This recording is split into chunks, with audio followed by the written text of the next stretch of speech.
අතුරු අයවැයෙන් තවත් සහන රැසක් බලාපොරොත්තු විය හැකි බව ප්‍රතිපත්ති සම්පාදන හා ආර්ථික කටයුතු නියෝජ්‍ය අමාත්‍ය ආචාර්ය හර්ෂද සිල්වා මහතා පවසනවා. පොරොන්දු වෙච්ච රුපියල් 5000 පඩි වැඩි කිරීම රජයේ සේවකයන්ට අපි ඒ ආකාරයෙන්ම ලබා දෙනවා.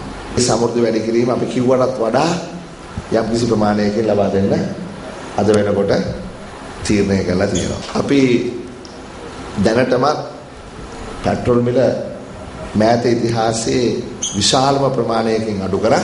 අපි ලාම්පු තෙල් ඩීසල් අඩු කරා. සමහර විට තවත් පොඩි අඩු කිරීමක් බලාපොරොත්තු වෙන්න පුළුවන්.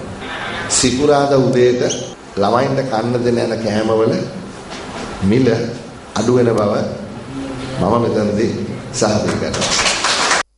ආචාර්ය හර්ෂද සිල්වා මහතාගේ ප්‍රධානත්වයෙන් පැවති උත්සවයකදී කොස්ගම කණන්පැල්ල ශ්‍රී සුමනාරාම විහාරස්ථානයේ ඉදිකළ ආදර්ශ බැකි සඳහන් පූර්ව විවෘත කෙරුණා.